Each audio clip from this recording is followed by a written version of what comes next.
नमस्कार दोस्तों, मेरा नाम विशाल है। स्वागत है आपका मेरे YouTube चैनल प्यासी आत्मा में। आज की कहानी हमारे एक सब्सक्राइबर मनोज ने भेजी है, जो कि पेशे से एक जेसीबी ऑपरेटर है।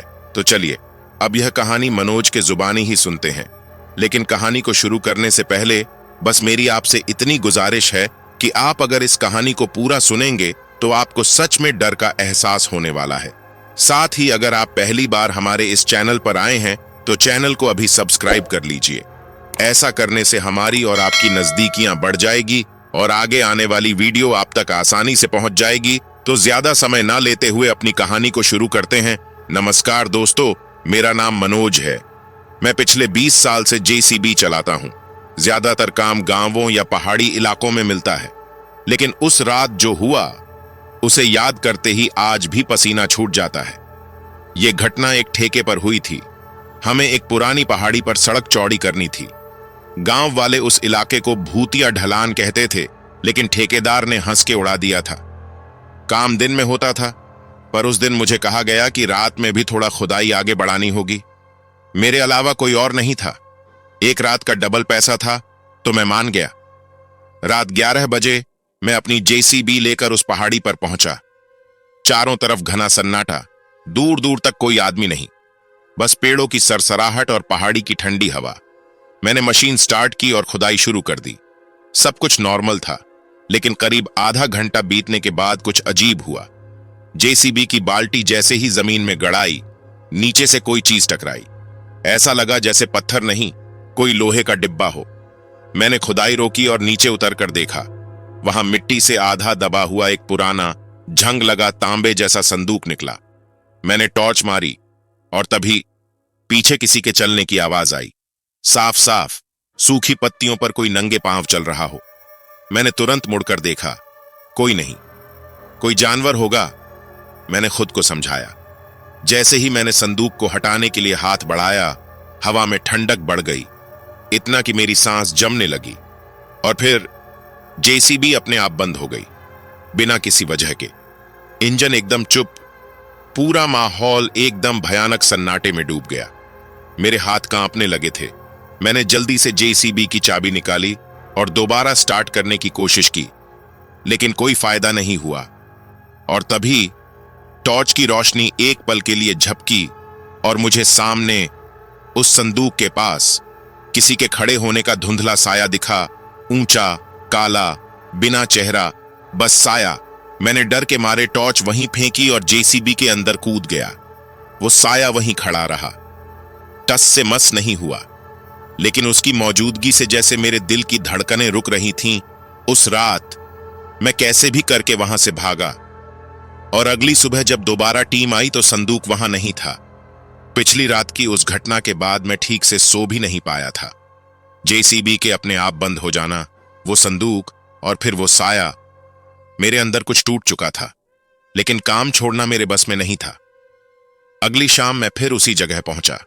इस बार ठेकेदार ने कहा, आज की रात ज्यादा खुदाई करनी है। मैंने बहाना बनाने की कोशिश की, लेकिन पैसा बढ़ा था और बाकी मजदूरों ने रात में काम करने से मना कर दिया था। तो फिर मैं अकेला ही चला गया। रात 10:30, पहाड़ पर फिर वही सन्नाटा। मैंने जेसीबी स्टार्ट की और खुदाई शुरू कर दी, लेकिन इस बार जैसे जैसे बाल्टी जमीन में उतरती, अजीब सी घरघराहट की आवाजें आने लगीं, जैसे जमीन के नीचे कोई सांस ले रहा हो। फिर एक पल जेसीबी की बाल्टी जैसे ही जमीन में थोड़ी और घुसी, मशीन तेज जोरों से झटका खाकर खुद ब खुद ऊपर उछल गई। मैंने ब्रेक दबाया, लेकिन मशीन एकदम बेकाबू हो गई। ऐसा लगा जैसे किसी चीज ने जेसीबी को नीचे से पकड़ लिया हो। मैंने जल्दी से कंट्रोल पैनल देखा, सब कुछ ठीक था। फिर अचानक जेसीबी का शीशा अंदर से धुंधला होने लगा, जैसे कोई सांस ले रहा हो शीशे पर, जैसे किसी ने अंदर आकर फूंक मारी हो। मैंने पीछे देखा, सीट खाली थी, लेकिन मुझे कंधे पर किसी की उंगलियों की ठंडी छुअन महसूस हुई, जैसे कोई मेरे पीछे बैठा हो। मैं कांप गया।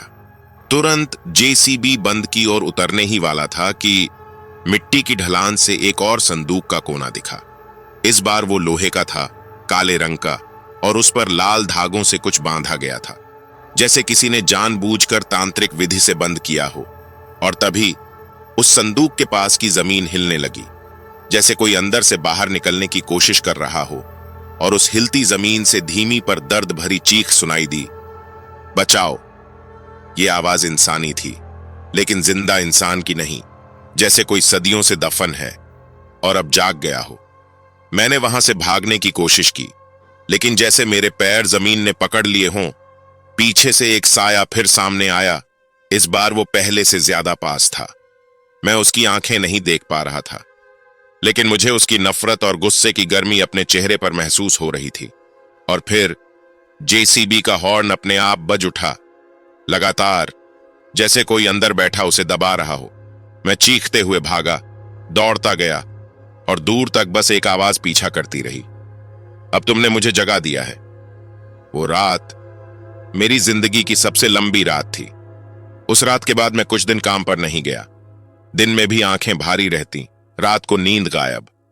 मैं अकेले में बैठा रहता, और हर वक्त मुझे ऐसा लगता कि कोई मुझे देख रहा है। कभी दरवाजे के पास, कभी खिड़की के पास, एक अनदेखी नजर जो मेरे पीछे थी, हमेशा। तीसरी रात घर में सब सो चुके थे। मैं अपने कमरे में लेटा था, आंखें बंद, लेकिन नींद कोसों दूर। तभी कमरे की खिड़की के पास से किसी के चलने की आवाज आई, धीरे धीरे, चप्पल घसीटती हुई आवाज। मैंने खुद को समझाया, कोई कुत्ता होगा, पर अगले ही पल कमरे की खिड़की अपने आप खुल गई, ऐसे जैसे किसी ने धीरे से उसे खोला हो, जानबूझकर, ताकि आवाज ज्यादा ना हो। मैं हिम्मत करके उठा, और जैसे ही टॉर्च जलाने की कोशिश की, बत्ती गुल हो गई। पूरा कमरा अंधेरे में डूब गया, और उस अंधेरे में मैंने सुनी, मनोज। मेरे नाम की फुसफुसाहट, एकदम धीमी पर इतनी साफ, जैसे कोई मेरे कान के पास बोला हो। मैं कांप गया, और फिर बिस्तर के नीचे से किसी चीज के रेंगने की आवाज आई, जैसे कोई बिना पैर के सरकता हुआ मेरे पलंग के नीचे से निकल रहा हो। मैं जड़ हो गया, हिल भी नहीं पाया, और अगले पल मेरे सिर के ऊपर से कोई परछाई गुजरी। साया नहीं, धुआं था, लेकिन वो धुआं आकार ले रहा था, जैसे किसी औरत की काली लटें और हाथ और लंबा घूंघट हो। मैं चीखने ही वाला था कि वो धुआं मेरी सांसों में समा गया। मेरे शरीर में अचानक भारीपन महसूस हुआ, जैसे कोई मेरी छाती पर बैठ गया हो। सांस लेना मुश्किल हो गया। आंखें खुली थीं, लेकिन शरीर हिला नहीं पा रहा था। और तभी कमरे के कोने में पड़ी मेरी जेसीबी की चाबी अपने आप जमीन से उठकर दरवाजे की ओर फेंकी गई, और एक आवाज आई, चाबी तो तूने उठाई थी ना, अब चल। वो आवाज किसी औरत की थी, पर वो औरत जिंदा नहीं थी। उस रात मेरे साथ और क्या हुआ था मुझे मालूम नहीं, लेकिन सुबह जब मां उठी, मैंने देखा मैं कमरे के फर्श पर पड़ा था, दरवाजा खुला था, और जेसीबी की चाबी दरवाजे के बाहर पड़ी थी। अब सब साफ हो गया था। वो साया अब मुझे कहीं भी अकेला नहीं छोड़ रहा था। मुझे फिर उसी साइट पर बुलाया गया। ठेकेदार बोला, जमीन अब नरम हो गई है, खुदाई में दिक्कत नहीं होगी। पर मुझे पता था वो जमीन नरम नहीं, खुली हुई थी, जैसे किसी का मुंह। मैं जाना नहीं चाहता था, लेकिन पैसे की मजबूरी थी। इस बार मैं अकेला नहीं था, 3 और मजदूर साथ थे। शाम 7 बजे हम सब पहुंच गए, और जैसे ही खुदाई शुरू की, जमीन से जले हुए बालों की बदबू आने लगी। मजदूरों ने खुद पूछा, भाई क्या यहां पहले कुछ जलाया गया था? मैं चुप रहा, पर उस गंध के साथ हवा भी बदल गई थी, ठंडी नहीं, ठिठुराने वाली। तभी अचानक जोर की धमाके जैसी आवाज आई, और जमीन में दरार सी पड़ गई। हम सब पीछे हटे, और देखा वही लोहे का संदूक अब पूरी तरह बाहर आ चुका था, पर अब उसकी हालत बदली हुई थी। वो पहले जितना जंग खाया था, अब वैसा नहीं था। अब वो चमक रहा था, जैसे किसी ने अभी पॉलिश किया हो। उस पर बंधे लाल धागे खुद ब खुद खुलकर जमीन पर गिर चुके थे। और फिर तीनों मजदूरों में से एक, रघु, बिना कुछ बोले संदूक की तरफ बढ़ा। मैंने रोका, रघु मत जा, रुको भाई। पर वो नहीं रुका। उसकी आंखें खाली थीं, जैसे किसी और के काबू में हो। वो धीरे धीरे संदूक के पास गया, और बिना कुछ बोले झुककर उसे खोलने लगा। मैं चीखा, रघु पागल हो गया है क्या?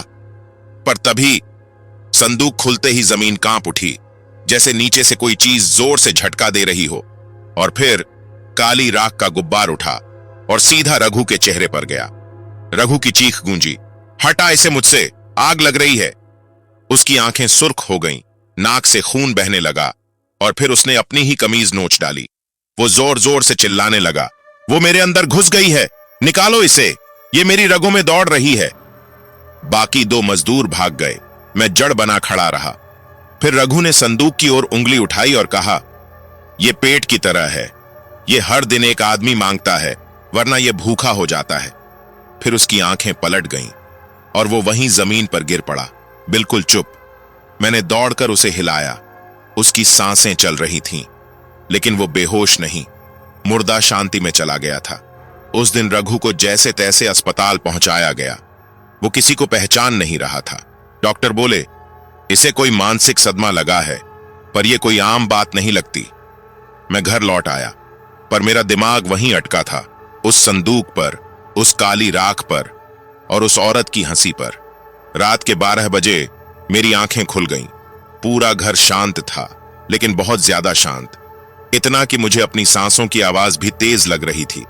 तभी घर के अंदर से ही किसी के चलने की आवाज आई, घसीटती हुई साड़ी और चूड़ियों की धीमी झंझनाहट। मैंने कांपते हाथों से बैटरी उठाई और धीरे से कमरे का दरवाजा खोला।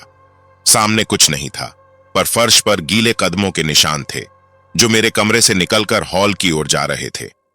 मैंने उन निशानों का पीछा किया और देखा, मेरे घर के बीचों बीच वो संदूक रखा था, वही संदूक जो मैंने पहाड़ी पर छोड़ा था। पर अब वो खुला हुआ था और उसके भीतर से कोई काला धुआं बाहर आ रहा था, जो सीधे मेरी ओर सरक रहा था। मैंने पीछे हटने की कोशिश की, पर मेरे पैर जैसे जमीन से चिपक चुके थे। और फिर वो धुआं मेरी आंखों के सामने औरत का आकार लेने लगा। एक लंबा पतला शरीर, उलझे बाल, जलती हुई आंखें और पूरा बदन बांधने वाले धागों से लिपटा हुआ। उसने मेरी आंखों में झांका और बोली, तूने मेरा घर खोला, अब तेरा घर मेरा है। फिर वो हवा में उठ गई और छत से लटकते पंखे की ओर देखकर बोली, यहां से बहुतों को लटकाया है, अब तेरा नंबर है। मैं बुरी तरह कांप रहा था और तभी मेरे गले पर किसी ने हाथ रख दिया, टाइट पकड़, जैसे कोई गला दबा रहा हो, पर वहां कोई नहीं था। मैंने पूरे जोर से चीखने की कोशिश की, पर आवाज नहीं निकली। मेरी सांसें थमने लगीं, आंखें घूमने लगीं और फिर एक जोरदार धक्का लगा। मैं सीधा संदूक के अंदर गिर गया। अगली सुबह मेरे घर के आंगन में वो संदूक नहीं था, पर मेरी छाती पर सिंदूर की एक लंबी लकीर खींची हुई थी और तकिए के नीचे एक औरत की चूड़ी पड़ी थी, टूटी हुई। जिस रात मैं संदूक के अंदर गिरा था, उस रात मेरी सांसें बंद हो चुकी थीं, पर जब आंख खुली, मैं उसी बिस्तर पर था, जैसे कुछ हुआ ही ना हो। पर अब जो होने वाला था, वो मेरी आत्मा तक को झकझोर देने वाला था। सुबह जब मेरी आंख खुली, तो मुझे यकीन नहीं हो रहा था कि मैं जिंदा हूं। पर मेरी छाती पर जो सिंदूर की लंबी लकीर थी और जो टूटी हुई चूड़ी तकिए के नीचे से मिली, उसने सब साफ कर दिया। मैंने उसी वक्त फैसला कर लिया, अब किसी तांत्रिक से मिलना पड़ेगा। मैंने गांव के बुजुर्ग से पूछा, तो उन्होंने एक नाम लिया, भैरव बाबा, जो पहाड़ी से दूर एक झोपड़ी में रहते थे। शाम होते होते मैं उनके पास पहुंचा। वो आंखें बंद करके धूनी जला रहे थे, पर जैसे ही मैंने उन्हें संदूक और आत्मा के बारे में बताना शुरू किया, उनकी आंखें एकदम खुल गईं। उन्होंने कहा, तूने उसे जगा दिया है? मैंने डरते हुए पूछा, कौन है वो बाबा? भैरव बाबा बोले, वो एक तांत्रिक औरत थी। 100 साल पहले इस पहाड़ी पर एक अघोरी के साथ मिलकर इंसानों की बलि चढ़ाती थी, लेकिन एक दिन गांव वालों ने उसे पकड़कर जिंदा जला दिया और उसे उसी संदूक में बांधकर पहाड़ की जमीन में दफन कर दिया। उसके हाथों में मंत्रों से बंधे धागे थे, ताकि वो बाहर ना आ सके।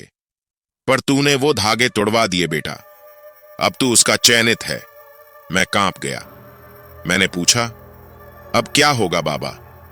उन्होंने मेरी तरफ देखा और बोले, अब वो हर रात तुझसे कुछ छीनेगी, तेरी यादें, शरीर की शक्ति, आत्मा की आवाज, और फिर किसी और को चुनेगी। पर जब तक वो तुझसे पूरी तरह जुड़ ना जाए, तब तक उसका अगला शिकार तय नहीं हो सकता। मैंने पूछा, इसका तोड़ क्या है? बाबा बोले, तू जिस दिन उस संदूक को फिर से उसी जगह दफन करके उसी तरह बांध देगा जैसे पहले था, और वो खुद अपना रूप तुझ पर प्रकट कर दे, तो ही उसकी मुक्ति संभव है। लेकिन याद रख, उस रात तू और वो आमने सामने हो गए। मैं घर लौटा तो सन्नाटा और घना था। मैंने सोचा आज कुछ नहीं होगा, पर जैसे ही मैं कमरे में गया, मेरी दीवार पर खून से लिखा था, आज रात कोई और तेरे साथ सोएगा। मैं पलटा तो देखा, मेरे बगल के बिस्तर पर कोई लेटा हुआ था, उलटे मुंह, साड़ी पहने हुए। धीरे से उसने गर्दन घुमाई और मुस्कुराकर बोली, अब मेरा अगला शिकार तेरे बहुत करीब है, बचा ले उसे, अगर बचा सकता है। अब मुझे समझ आ गया था कि उसका अगला निशाना कोई और था, मेरा छोटा भाई या मेरी मां। उस रात के बाद मेरी आंखों में नींद नहीं बची थी। कमरे की हर चीज जैसे उसके कब्जे में थी। आईना, अलमारी, बिस्तर, सब में उसकी परछाई थी। मैंने फौरन उठकर अपनी मां और भाई के कमरे की तरफ दौड़ लगाई। दरवाजा अंदर से बंद था। मैंने जोर से खटखटाया, मां, दरवाजा खोलो, जल्दी। कोई जवाब नहीं आया, बस अंदर से किसी के हंसने और रोने की मिलीजुली आवाज आ रही थी। मैंने फावड़ा उठाकर दरवाजा तोड़ दिया। अंदर जो देखा, मेरी रूह कांप गई। कमरे की दीवारों पर खून से किसी ने कुछ लिखा था, शायद कोई मंत्र या शाप। मां पलंग पर बेहोश पड़ी थी और मेरा छोटा भाई एक कोने में बैठा अपनी ही आंखों में उंगलियां घुसा रहा था, जैसे कोई चीज उसे अंदर से देख रही हो। मैं चीखा, सोनू, ये क्या कर रहे हो? उसने मेरी तरफ देखा और उसकी आंखें सफेद हो चुकी थीं। वो मुस्कुराया और बोला, अब तू ही बचा है मनोज, बाकी सब तो हमारे हो चुके हैं। मैंने तुझे छोड़ा था ताकि तू देख सके कैसे तेरे अपने एक एक करके मुझ में बदलते जाएंगे। मां धीरे से हिली। उन्होंने कांपते हाथों से मेरी तरफ इशारा किया और बड़ी मुश्किल से कही, उस संदूक को वापस ले जा बेटा, जहां से लाया था, वरना हम सब नहीं बचेंगे। मैंने फौरन बाबा को फोन मिलाया। उन्होंने सिर्फ इतना कहा, अब समय बहुत कम है मनोज, आत्मा अब तेरे अपनों के शरीर में समा चुकी है। अगर आज की रात तूने संदूक को दफन नहीं किया तो कल की सुबह तू किसी को नहीं पहचान पाएगा। या तो तू उसे छोड़ या वो तुझे निगल जाएगी। मैंने संदूक उठाया, भाई को रस्सी से बांधा, मां को सहारा देकर बाहर निकाला। पर जैसे ही हम दरवाजे के करीब पहुंचे, दरवाजा अपने आप बंद हो गया। घर की दीवारें हिलने लगीं, छत से काले धागे लटकने लगे और जमीन से धुआं उठने लगा। वो औरत अब घर के हर कोने में गूंज रही थी, हंस रही थी, चिल्ला रही थी, गा रही थी, जैसे पूरी हवेली उसका जिस्म बन चुकी हो। तभी बिजली कड़कती है और बाबा का मंत्रों भरा यंत्र अपने आप जलने लगता है। मुझे बस एक मौका मिला। मैंने मां और भाई को एक कमरे में बंद किया, दरवाजे पर राख और भस्म से चक्र बनाया और खुद संदूक लेकर निकल पड़ा उस पहाड़ी की तरफ जहां यह सब शुरू हुआ था। रास्ता वीरान था। मेरी जेसीबी जैसे ही गांव से बाहर निकली, हवा एकदम बंद हो गई। चारों तरफ अंधेरा और एक अजीब सी सरसराहट। हर मोड़ पर मुझे लग रहा था कोई बैठा है, हर झाड़ी में कोई घूर रहा है और हर पेड़ से कोई झूल रहा है। और तभी मेरी जेसीबी अचानक झटका खाकर बंद हो गई। मैंने बोनट खोला, अंदर किसी के बाल उलझे हुए थे और पीछे से एक फुसफुसाहट आई, तेरी जेसीबी से मेरा कफन खुरचा गया था, अब उसी से तेरा मुंह भी रौंदूंगी। उसकी ये फुसफुसाहट अभी हवा में ही थी कि मेरी सांस जैसे रुक गई। सामने मेरी जेसीबी खड़ी थी, बिल्कुल चुप, और बोनट में अब भी काले जले हुए बालों की गंध उठ रही थी। मैंने धीरे से मुड़कर देखा, सामने कोई नहीं था, लेकिन मेरी परछाई अब दो हो चुकी थी। एक मैं और एक जो मेरी तरह दिखती थी, पर सिर के ऊपर नहीं, नीचे की तरफ लटक रही थी। मैंने संदूक को जेसीबी से बाहर निकाला। जैसे ही वो जमीन पर रखा, उसके अंदर से जोर की दस्तक आई, ऐसे जैसे कोई लोहे से सिर मार रहा हो। और तभी एक तीखी चीख, ऐसी जैसे किसी ने लोहे के कांटे से अपने ही गले को चीर दिया हो। पेड़ों की शाखाएं हिलने लगीं, चारों तरफ अजीब सी आवाजें फैल गईं। मनोज, तेरा खून, तेरे रिश्तों का मांस और तेरी सांसें अब मेरी हैं। मैं पीछे हटा और तभी देखा, सामने मिट्टी के टीले पर एक औरत खड़ी थी। सफेद साड़ी, पूरे शरीर पर जले हुए निशान, आधी देह राख, आधी हड्डियां। उसका चेहरा आधा झुलसा हुआ था और आधा बिल्कुल मेरी मां का चेहरा लग रहा था। वो धीरे धीरे हवा में तैरती हुई मेरे पास आई और बोली, तू जानना चाहता था ना कि मैं कौन हूं? और अपना चेहरा मेरी आंखों के सामने लाकर बोली, मैं हूं वो। जिसे तेरे दादाजी ने इसी पहाड़ी की मिट्टी में जिंदा गाड़ा था, उस संदूक में बंद करके। अब तू वही संदूक खोलने चला है। मैंने कांपते हुए कहा, मैं तुम्हें छोड़ने आया हूं, वापस। मुझे छोड़ दो, मेरे परिवार को छोड़ दो। वो जोर से हंसी। अब तू मुझे और पास लाने चला है मनोज। अब तेरा पूरा घर मेरा है, पर तू मुझे खुद से जुदा करना चाहता है। तभी संदूक खुद से खुलने लगा। उसका ढक्कन हिल रहा था और अंदर से कोई पंजों से बाहर निकलने की कोशिश कर रहा था। जैसे ही ढक्कन थोड़ा सा उठा, एक झुलसी हुई हाथ की उंगली बाहर निकली। वो जमीन में सीधी घुसती चली गई और फिर जमीन कांपने लगी। वो औरत चीखी, अब तू जाएगा तो मुर्दा बनकर, तेरे खून से ही मैं फिर से जन्म लूंगी। आसपास के सारे पेड़ एक साथ झुक गए। हवा बिल्कुल बंद और आसमान एकदम काला। वो औरत अब उड़ने लगी, मेरी तरफ सीधी आई। मैंने बाबा का दिया हुआ तांत्रिक रक्षा यंत्र जेब से निकाला, पर वो जलने लगा। उसने हंसते हुए कहा, ये लौ मेरी आग से नहीं बचेगी मनोज, अब तेरे पास कुछ नहीं बचा। उसी वक्त पहाड़ी की छोटी से बाबा की आवाज गूंजी, मनोज, उस संदूक को उस चट्टान के नीचे ले जा, वहीं उसकी समाधि बनेगी, जल्दी। मैंने जैसे ही संदूक उठाया, वो औरत आग की लपट बनकर मेरी तरफ आई, पर जैसे ही मैंने संदूक को चट्टान की तरफ घसीटना शुरू किया, जमीन की मिट्टी लाल हो गई। संदूक भारी होता गया। औरत की चीखें बढ़ती गईं, नहीं, अगर तूने इसे समाधि में गाड़ दिया तो मैं फिर कभी बाहर नहीं आ पाऊंगी। मैंने अपनी आखिरी हिम्मत से संदूक को चट्टान के नीचे धकेला। वहां पहले से खुद ही एक जगह थी। जैसे ही संदूक उस गड्ढे में गया, आसमान से बिजली गिरी। वो औरत जलती हुई छटपटाने लगी और चिल्लाकर बोली, मैं फिर लौटूंगी मनोज, तेरी औलाद में, तेरी नस्ल में, तेरी छाया में। और अगले ही पल वो राख बनकर हवा में उड़ गई। मैं वहीं जमीन पर गिर पड़ा।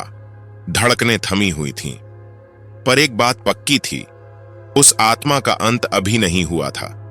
उस रात जब मैंने संदूक को पहाड़ी की उस पुरानी समाधि में गाड़ दिया और वो औरत जलती हुई राख बनकर बिखर गई, तो लगा जैसे कहानी खत्म हो गई।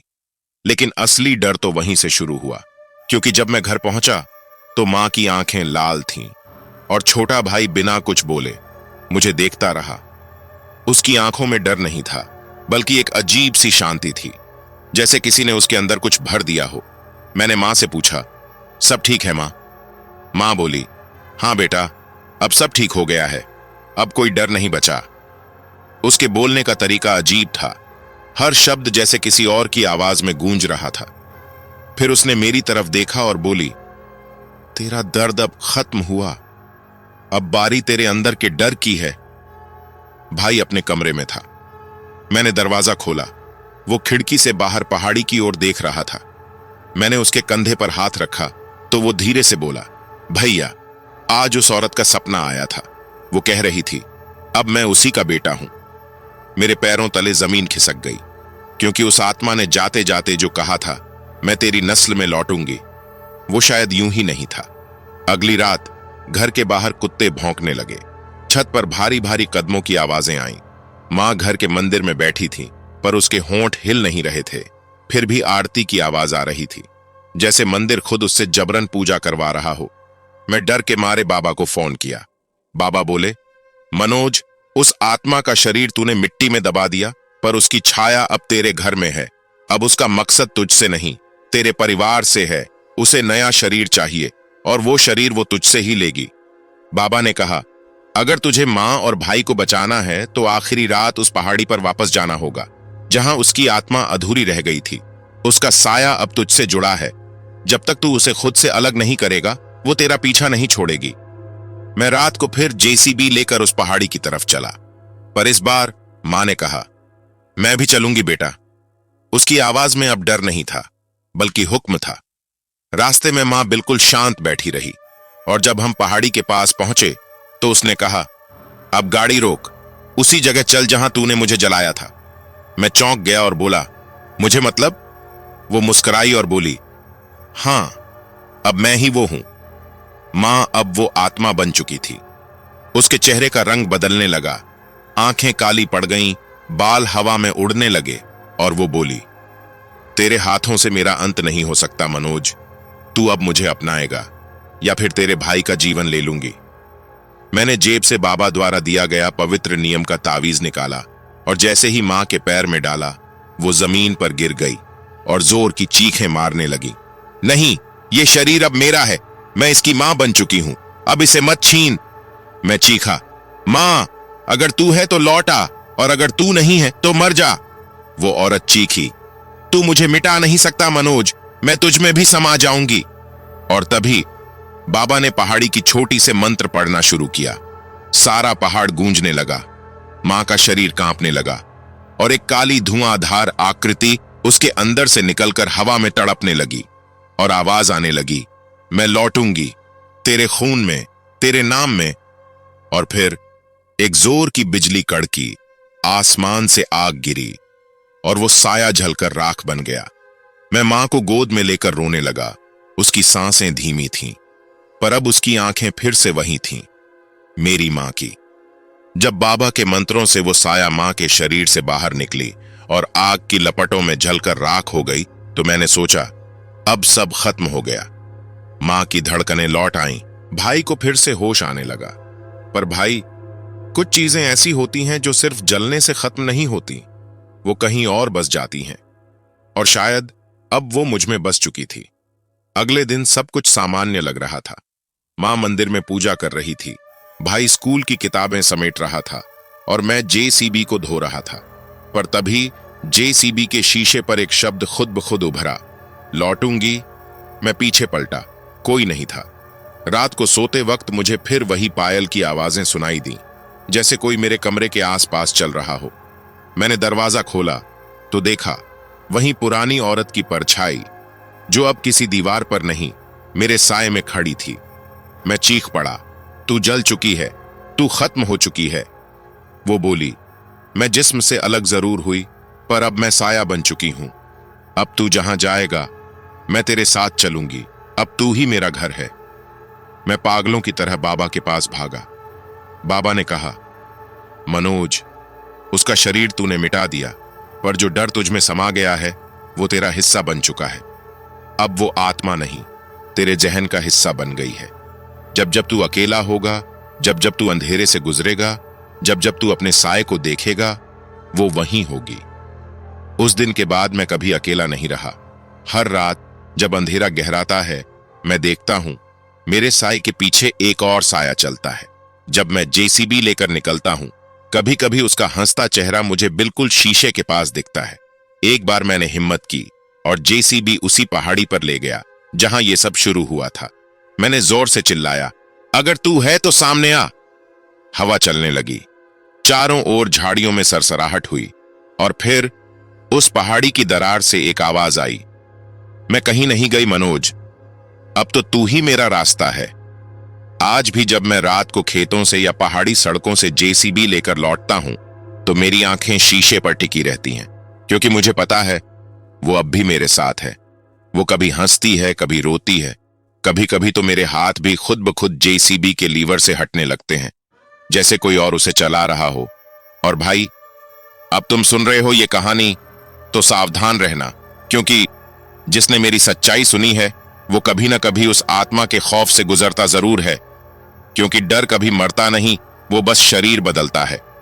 तो देखा आपने, जिस खौफनाक रात की शुरुआत एक पहाड़ी रास्ते से हुई थी, वो अब मनोज की जिंदगी का हमेशा के लिए हिस्सा बन चुकी है।